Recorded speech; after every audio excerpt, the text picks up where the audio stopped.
உக்ரைனோட அதிபரான Zelensky அவர்கள் அமெரிக்காவுக்கு போயிருக்காரு. அங்க பேச போறாரு ட்ரம்ப் அவர்கள்கிட்ட. அதுக்கு முன்னாடியே பாத்தீங்கன்னா, அவர் 5 மெயினான ஏரியாஸ நான் பேச போறேன் அப்படிங்கிறது போல ஒரு பிளான சொல்லிட்டு போயிருக்கிறாரு. அதாவது இப்ப டெர்ம்ஸ் பாத்தீங்கன்னா, ஜெலன்ஸ்கி அவர்கள் டிக்டேட் பண்றாரு. அது அமெரிக்க தரப்பு கேட்டுக்கிட்டு அது பிரகாரம் பேசணும் அப்படிங்கிறது போல புரிஞ்சுக்கலாம் அப்படிங்கலாம் மாற்றுக்கிறது இல்ல. ஸோ இந்த அமைதி பேச்சுவார்த்தை பேசுறதுக்கு முன்னாடி 5 மெயின் ரீசன்ஸ், மெயினான விஷயங்களை ஏரியாஸை பத்தி டிஸ்கஸ் பண்ணணும். அது ட்ரம்ப் அவர்கள் இப்ப சில $100 பில்லியன் கொடுக்கணும். ஏன்னா உக்ரைனுக்கு ரீகன்ஸ்ட்ரக்ட் பண்ணதுக்கு ஏகப்பட்ட விஷயங்களுக்கு தேவைப்படுது. ஸோ அதனால அமெரிக்கா பாத்தீங்கன்னா கொஞ்சம் கொடுக்க வேண்டியது இருக்கு, பணம் கொடுக்க வேண்டியது இருக்கு. அதாவது மேஜரான செக்ஷன் இந்த அமைதி பேச்சுவார்த்தையில பாத்தீங்கன்னா பேச போறது ரெக்கவரியை பத்தி தான். ஸோ அதுக்காக இனிஷியலா $100 பில்லியன் கொடுக்கணும் அமெரிக்கா. ஏன்னா 700 இருந்து 800 பில்லியன் அளவுக்கான இழப்பு உக்ரைன்ல நடந்திருக்கு. ரெக்கவர் பண்ணணும்னா எங்களுக்கு அந்த அளவுக்கான பணம் வேணும். ரெண்டாவது செக்யூரிட்டி கேரண்டி 15 வருஷத்துக்கு தரேன்னு சொல்லி அமெரிக்கா சொல்லிக்கிறாங்க. ஸோ இது போல பல விஷயங்கள் பேசியிருக்காங்க. இதுல முக்கியமான பிளான் அந்த 5 இதுல மிக முக்கியமான ஒரு விஷயம் இதுதான். அதாவது பில்லியன் கணக்கான தொகை உக்ரைன் ரெக்கவரிக்காக அமெரிக்கா கிட்ட கேட்கிறாங்க. இதுதான் இதுல இருக்க பாயிண்ட். அமெரிக்கா 1 பைசா தரமாட்டேன் அப்படிங்கிறது போல அவங்க தரப்புல இருக்காங்க. இப்போ ஒரு $100 பில்லியன் எங்களுக்கு எக்கனாமிக்கல் ஈடு கொடுங்க அப்படிங்கிற போல கேட்டா ட்ரம்ப் அவர்கள் கொடுப்பாரா, செக் கொடுப்பாரா அப்படிங்கறத வெயிட் பண்ணி பார்க்கணும். ஏன்னா அமெரிக்கா பயங்கரமா சிக்கியிருக்காங்க இதுல அப்படிங்கலாம் மாற்றுக்கிறது இல்லை. அதுக்கான காரணங்கள் இருக்கு. ஏன்னா ஒரு அனாலிசிஸ் வந்துச்சு, அதை நம்ம பார்ப்போம். கண்டினியூஸா சொல்றேன். இதுல என்ன அப்படின்னா, ட்ரம்ப் அவர்களுக்கு இப்படி ஒரு விஷயம் இருக்கா, இல்ல ஜெலன்ஸ்கி அவர்கள் பாத்தீங்கன்னா அடுத்து சைனாவை கொத்து விடுறாரு. ஏங்க இந்த சைனாவை பாத்தீங்களா, பெருசா இருப்பாங்கல்ல ஆசியா பக்கத்துல இருக்காங்களா, பாத்தீங்களா அவங்கள? அமைதி பேச்சுவார்த்தை நடக்குது, எல்லாம் இந்த அளவுக்கு பேசிட்டு இருக்கிறோம். அவங்க பாருங்க, அதை பத்தி ஏதாவது கண்டுக்கிறாங்களா? கொஞ்சம் கூட ரெடியே இல்லைங்க. அவங்களுக்கு ஒரு துளி கூட ரெடி இல்ல. ஏன்னா இங்க சண்டை நடக்க நடக்க சீப்பா அவங்க ரஷ்யா கிட்ட இருந்து எனர்ஜி வாங்கிக்கிறாங்க, ரிசோர்சஸ் வாங்கிக்கிறாங்க. வேணுங்கிறதுலாம் எல்லாமே ரஷ்யா அவங்க கிட்டயே எல்லாத்தையும் கொடுத்துட்றாங்க. அதனால சீப்பா கிடைக்கிறதுனால சமுக்கமா உட்காந்துட்டே இருக்கிறாங்க. பாத்தீங்களா, இந்த அமைதி பத்தி அவங்கதான் பேசுறாங்களா? எட்டி கூட பாக்குறது இல்ல பாருங்க. அப்படிங்கிற பாத்தீங்கன்னா ஜெலன்ஸ்கி அவர்கள் பினான்ஸ் பண்றது பூரா இந்த சைனாக்காரங்க தான். அப்படிங்கிற பாத்தீங்கன்னா ஜெலன்ஸ்கி அவர்கள் தரப்பு இப்ப சீனாவை வேற எடுத்து விட்டுருக்கிறார். சரி, ஓகே. இப்போ மெயினான விஷயத்துக்கு வருவோம். என்னதான் நடக்குது, இந்த பேச்சுவார்த்தை ஏன் இழுக்குது? ட்ரம்ப் அவர்கள் ஒரு பிளான சொல்லியும் ஏன் ஜெலன்ஸ்கி அவர்கள் அதை ஒத்துக்க மாட்டேங்கிறாரு? என்ன நடக்குது ஈரோப்புக்கும் அமெரிக்காக்கும் உக்ரைனுக்கும் நடுவுல அப்படிங்கிற கேள்விகள் இருக்கு இல்லையா? இல்ல ரொம்ப ஷார்ட் அண்ட் ஸ்வீட்டா, ஏன்னா 3 மணி நேரத்துக்கிட்ட பண்ண பேசினாங்க. கேட்டு ரொம்ப கன்ஃபியூஸ் ஆயிட்டேன். அதாவது பாட்காஸ்ட் இது போல பேசிட்டு இருப்பாங்களே, அதுல ஒரு சூப்பரான ஒரு அனாலிசிஸ். மெயினான விஷயம் என்னன்னா, உக்ரைனான நாங்க தோக்குறது ஆன் ரஷ்யன் டேர்ம்ஸ்ல இப்ப நீங்க அக்ரிமெண்ட் கொடுக்குறீங்க, நாங்க எல்லாம் பண்றோம்னு வச்சுக்குவோம். நார்மலா கேட்கறது இது. ரெக்கார்டு, நியூஸ் பேப்பர், மீடியா எல்லாம் பாத்தீங்கன்னா இருக்காது. சும்மா அனாலிசிஸ் பேசிட்டு இருப்பாங்களே அனலிஸ்ட். அதாவது நீங்க நிறைய பேர், இந்த ரைட்டர் ஸ்காட் அவர்கள், பிரையான் அவர்கள், அலெக்சாண்டர் அவர்கள், பல நபர்கள் இருக்காங்க. ஸோ அவங்களாம் பேசுவாங்க. மிக முக்கியமான பொறுப்புல இருக்கக்கூடிய நபர்களா இருப்பாங்க. ஸ்காட் அவர்கள்லாம் பாத்தீங்கன்னா ரஷ்யாவுக்கும் அமெரிக்காக்கும், அமெரிக்க தரப்புல இருந்து அப்பாயிண்ட் பண்ணக்கூடிய ரஷ்யால இந்த வெப்பன்ஸ் கண்ட்ரோல் இருக்கும் இல்லையா, ஸோ அதெல்லாம் இருக்கக்கூடிய நபர். ஸோ இது போல பல நபர்கள் இருப்பாங்க. ஸோ அவங்களாம் மிக முக்கியமா பொறுப்புல இருந்து வெளியே வந்தவங்க, ரிட்டையர்ட் ஆனவங்க, அவங்கெல்லாம் உட்காந்து பேசும்போது மணிக்கணக்கா பேசுவாங்க, பல விஷயங்கள் சொல்லுவாங்க. ஸோ அதுல பாத்தீங்கன்னா கேதர் ஆகக்கூடிய சில மிக முக்கியமான பாயிண்ட்ஸ். ஸோ இதெல்லாம் அனாலிசிஸ் பண்ணக்கூடிய அவங்களோட கருத்துக்கள். அதுதான் நம்ம சேனல் அனலிஸ்டோட கருத்துக்கள் அப்படின்னு சொல்லிட்டு இருப்பேன். கமெண்ட் செக்ஷன் கூட யார் அந்த அனலிஸ்ட் அப்படின்னு கேட்டீங்க இல்லையா? ஸோ இது போல பல நபர்கள் இருக்காங்க. ஸோ அதுல நான் இருக்கக்கூடிய மிக முக்கியமான விஷயம் நான் உங்களுக்கு சொல்ல போறேன். என்னன்னா, இப்போ உக்ரைனுக்கு பாத்தீங்கன்னா இருக்கக்கூடிய வளங்கள்ல 50% அமெரிக்காவுக்கு போயிடுச்சு. எல்லாமே வளங்கள், போர்ட், இன்ஃப்ராஸ்ட்ரக்சர் எல்லாத்தையும் பண்ணா பாதி அமெரிக்காவுக்கு எழுதி வச்சுட்டாங்க. அப்ப அமெரிக்கா என்ன பண்ணணும்? உக்ரைனை ஜெயிக்க வைக்கணும். இல்ல உக்ரைனுக்கு ஃபேவரபிளான டேர்ம்ஸ்ல ரஷ்யாவை கொண்டு பாத்தீங்கன்னா உட்கார வைக்கணும். அப்படி இல்லாத பட்சத்துல எதுக்காக உங்ககிட்ட நாங்க வரணும்? நான் நேரா ரஷ்யா கிட்ட போனாலும் எனக்கு பெனிஃபிட்டா இருக்குமே. ரஷ்யாவுக்கு பிடிச்ச மாதிரி பகுதிகளையும் இழந்துட்டு அதுலயும் என்கிட்ட இருக்கிறதையும் பாதியும் கொடுத்துட்டு நான் ஏன் இருக்கணும் நீங்க? அதுக்கு நான் பேசாட்டு ரஷ்யா கிட்டே போய் சரண்டர் ஆயிருவேனே அப்படிங்கிறது போல உக்ரைன்ல இருக்கக்கூடிய ஒரு பாயிண்ட்ஸ். அதாவது அவங்களுக்குள்ள சண்டை நடந்துகிட்டு இருக்கு அமெரிக்காக்கும் யூரோப்புக்குள்ள. அது இப்ப நீங்க வெனிசுவேலால எடுத்து பாத்தீங்கன்னா கூட, வெனிசுவேலா பிரெஞ்சு குனியான்னு சொல்லிட்டு வெனிசுவேலாக்கு பக்கத்துல இருக்கக்கூடிய நாடு பண்ணா பிரான்ஸோட ஒரு காலனி, பிரான்ஸோட ஒரு பகுதினே வச்சிருக்காங்க. தெற்கு அமெரிக்கால இருக்கக்கூடிய பகுதி. அதே அந்த சைட்ல சில பல தீவுகள்லாம் வந்து பார்த்தீங்கன்னா, யூரோப்பியன் யூனியனோட கட்டுப்பாட்டுக்குள்ள இருக்கக்கூடிய யூரோப்ல இருக்கக்கூடிய நாடுகளோட கட்டுப்பாட்டுல இருக்கக்கூடிய பகுதிகள் இருக்கு. அமெரிக்கா பக்கத்திலேயே இருக்கு. தீவுகள்லாம் மிக முக்கியமான தீவுகள்லாம் இருக்கு. இப்போ அந்த கரேபியன் தீவுகள்ல அவர் செக் வைக்கிறதுக்கான காரணம் என்னன்னா, அமெரிக்க தரப்புல இருந்து அந்த போர்க்கப்பல்கள்லாம் கொண்டு போய் அங்க டிப்ளாய் பண்றதுக்கு காரணம் என்னன்னா, அங்கிருந்து யூரோப்பியன் யூனியனுக்கு வேணுங்கக்கூடிய அந்த ஆயில், கேஸ் இது போல விஷயங்கள்லாம் யூரோப்புக்கு போகக்கூடாது. ஸோ எனர்ஜி டிபெண்டன்ட்டா இருக்கணும். இப்போ அது போல ரஷ்யா கிட்ட அவங்க போகணும். ஏன்னா மேக்ரான் அவர்கள் நம்ம டைரக்ட்டா ரஷ்யா கிட்ட பேசலாம் அப்படிங்கிற போல சொன்னார் இல்லையா? ரஷ்யா தரப்பு நாங்க ரெடி வாங்க பேசிக்கலாம். மியூச்சுவல் டெர்ம்ஸ்ல பேசலாம் அப்படின்னு சொன்னாங்க இல்லையா? ஸோ ஈரோப் நாங்க டைரக்ட்டா ரஷ்யா கிட்ட போய் பேசுறோம் அப்படிங்கிறது போல ஒரு சமிகை யூரோப்ல இருந்து வந்துட்டு இருக்கு. அது போல போறாங்க அப்படின்னா ஈரோப்புக்கு இப்ப வின்டர் இதுதான் செக். ஸோ ரஷ்யா வந்து பாத்தீங்கன்னா உக்ரைன் தரப்புல இருக்கு, அதாவது உக்ரைனாலும் ஜெலன்ஸ்கி அவர்கள் பானை இட்டாலும் சரி இடாட்டியும் சரி ரஷ்யாக்குள்ள இருக்கக்கூடிய ஆயில் டிப்போஸ்லாம் அடி விழுகுது, பயங்கரமா இது பண்ண டேமேஜ் ஆயிட்டு இருக்கு. ஸோ கேஸ் இன்ஃப்ராஸ்ட்ரக்சர்லாம் டேமேஜ் ஆயிட்டு இருக்கு. ஏன்னா இப்போ படைகள்லாம் வந்து பாத்தீங்கன்னா ஒரு தலைமைக்கு கீழே இருக்கக்கூடிய படைகள் அப்படிங்கறதெல்லாம் உக்ரைனால எதுவுமே கிடையாது. ஸோ அடிக்கிறாங்க அப்படின்னா இந்த கேஸோட டிரான்சாக்ட் இது போல பல விஷயங்கள் வந்து பாத்தீங்கன்னா ஃபுல்லாவே டேமேஜ் ஆகும், டெஸ்ட்ராய் ஆகும். ரஷ்யாக்குள்ள வந்து பாத்தீங்கன்னா இது போல இருக்கக்கூடிய ஆயில் ஃபெசிலிட்டிஸ் இது போல எல்லாத்தையும் அடிக்க ரஷ்யானால வந்து பாத்தீங்கன்னா அவங்களுக்கு சப்ளை பண்ண முடியாது. முதல் விஷயம். இன்னொரு ஒரு விஷயம் என்னன்னா சபட்டாஜ் ஆக்டிவிட்டிஸ் யூரோப்பியன் யூனியனுக்குள்ள நடக்கிறதுக்கு அதிகமான வாய்ப்பு இருக்கு.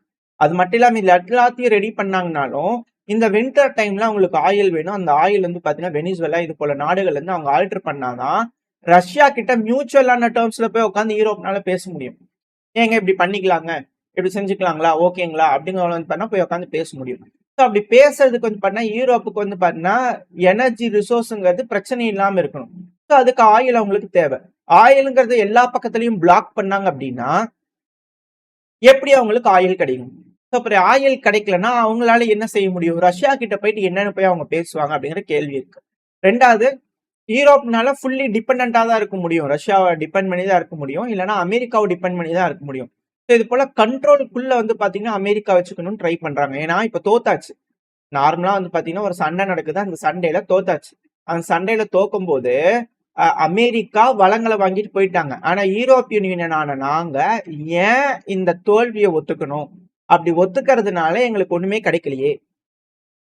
அவங்களுக்கு வந்து பாத்தீங்கன்னா எக்கனாமிக்கலி லாஸ் ஆகுதுல. இப்ப $800 பில்லியன் பினான்ஸை வந்து ரெடி பண்ணணும் அப்படின்னா யூரோப்பியன் யூனியன் நாடுகள் தானே ரெடி பண்ற மாதிரி இருக்கும். இப்போ உக்ரைனுக்கு ஏதாவது ரெடி பண்ணி தரணும் இல்ல. இப்ப இல்லைன்னா அங்க இருக்கக்கூடிய அகதிகள் எங்க போவாங்க? உக்ரைனோட மக்கள் அங்கதான் போவாங்க. அங்க இருக்கக்கூடிய மக்கள்லாம் கண்டிப்பா யூரோப்புக்கு எகெயின்ஸ்டா திரும்புவாங்க. ஏகப்பட்ட சிக்கல்களாகவும் இப்ப உக்ரைன்ல ஒண்ணுமே இல்லை. எஸ்கலேஷன்றதுனால லிட்ரலா ஒண்ணுமே இல்லை.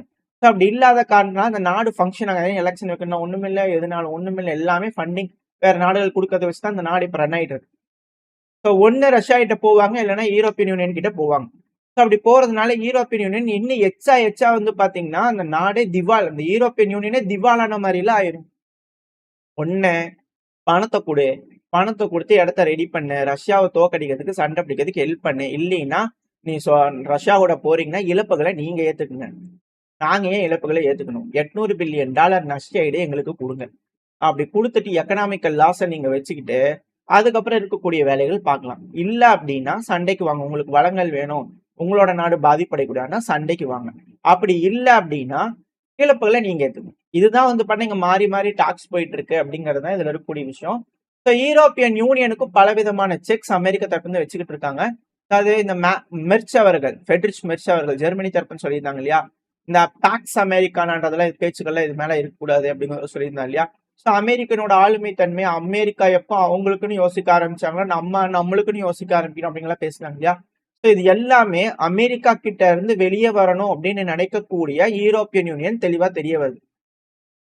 ஸோ இருக்கக்கூடிய ப்ராப்ளம்ஸ் இதுதான். இப்போ உக்ரைனுக்கு ஃபண்டிங் வேணும். யூரோப்பியன் யூனியனால 40 பில்லியன் தான் ரெடி பண்ணி கொடுக்க முடியுது ஒரு வருஷத்துக்கு.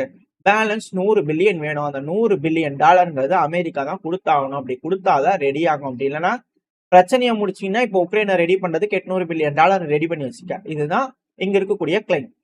ரஷ்யாவோட பணத்துல கை வைக்கலாமான்னு பார்த்தா அது இன்னும் எஸ்கலேட் ஆயிரும். யூரோப்பியன் யூனியனால முடியல. அதாவது ஹங்கேரி மட்டும் தடுக்கிறாங்க, அவங்க மட்டும் தடுக்கிறாங்க அப்படிங்கிறதுனால இல்ல. அது வெறும் 200 பில்லியன் தான். அந்த 200 பில்லியனை வச்சு இப்போ உக்ரைன் எதுவுமே பண்ண முடியாது.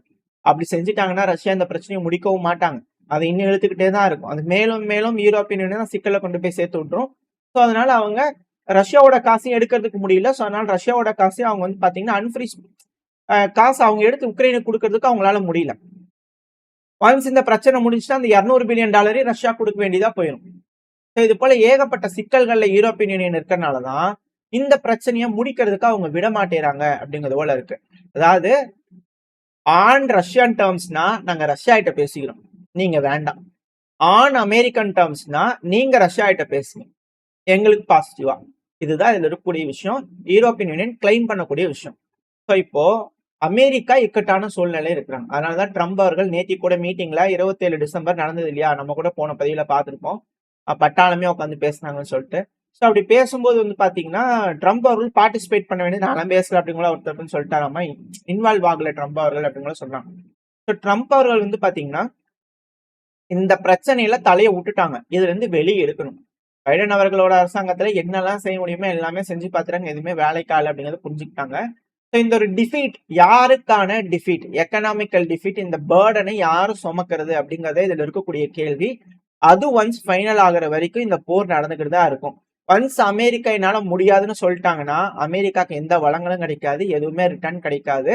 அமெரிக்கா தனியா ஒதுங்கி யூரோப்பியன் யூனியன்ல இருந்து வெளியே போயிட வேண்டியதான். யூரோப்பியன் யூனியன் ரஷ்யாவோட இணைஞ்சு ஒரு புது ஆர்கிடெக்சரை உருவாக்கிக்குவாங்க. நாட்டோன்ற ஒரு அமைப்பே இருக்காது, யூரோப்பியன் நாட்டோன்னு சொல்றாங்க இல்லையா, சோ அது போல ஒன்று உருவாகும். அது அமெரிக்காக்கே பின்னாடி வந்து பாத்தீங்கன்னா பயங்கரமா பேக் ஃபயர் ஆக ஆரம்பிக்கும். ஏன்னா அமெரிக்கா யார்கிட்ட போவாங்க, இத்தனை நாளா ரஷ்யா வந்து பாத்தீங்கன்னா சாங்ஷன் அது இதுன்னு சொல்லிட்டு ஒரு அயன் கர்டைன்ல போட்ட மாதிரி அமெரிக்காவை அயன் கர்டைன்ல போட்டுருவாங்களா அப்படின்ற கேள்விகள் இருக்கு.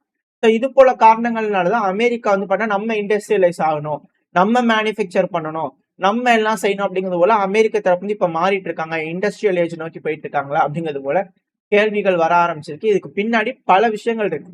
ரொம்ப முக்கியமான விஷயம், யாரு தோல்வியை ஏத்துக்கிறது. உக்ரைனால முடியாது, யூரோப்பியன் யூனியனா அமெரிக்காவா, இவங்க ரெண்டு பேர்த்துல யாரு தோல்வியை ரஷ்யா கிட்ட ஏத்துக்கிறதுங்கிறது தான் இங்க இருக்கக்கூடிய சண்டை. ஸோ அந்த சண்டைக்கு தான் இவங்க மாறி மாறி பேசிட்டு இருக்காங்க அப்படிங்கறது இருக்கக்கூடிய விஷயம். ஸோ ரஷ்யா நாங்க ரெடி, யாராவது ஒருத்தவங்க முடிவு பண்ணிட்டு வாங்க பாத்துக்கலாம் அப்படிங்களா அவங்க தரப்புல இருக்காங்க. ஸோ இதோட ரிசல்ட்ஸ் இப்போதைக்கு கிடைக்குமான்னு கேட்டீங்கன்னா கண்டிப்பா கிடையாது. இந்த ஒரு மீட்டிங்ல ஒரு பிரேக் த்ரூ கிடைக்குமானா அமெரிக்கா பணம் கொடுத்தாதான் முடியும், அப்படி இல்லைன்னா அது நடக்காது. ஸோ வெயிட் பண்ணி பார்ப்போம். இல்ல அப்படின்னா இன்னொரு 6 மாசத்துக்கு நடக்கும். அதுக்கப்புறம் ரஷ்யா கிட்ட யூரோப்பியன் யூனியன் போய் பேசுவாங்க, இல்ல கம்ப்ளீட்டா உக்ரைன் ரஷ்யாவோட கட்டுப்பாட்டுக்குள்ள போகும் அப்படிங்கறத இதுல இருக்கக்கூடிய விஷயம். கம்ப்ளீட்டா ரஷ்யா கிட்ட போச்சு அப்படின்னா உக்ரைனுக்கு எதுவும் கிடைக்கும், அதாவது அமெரிக்காக்கு எதுவும் கிடைக்காது, உக்ரைனுக்கு எதுவும் கிடைக்காது, யூரோப்பியன் யூனியனுக்கு எதுவும் கிடைக்காது. பட் ரஷ்யா அந்த நாட்டை வந்து டேக் ஓவர் பண்ணிக்குவாங்களா, அதாவது சதைச்சிட்டாங்க.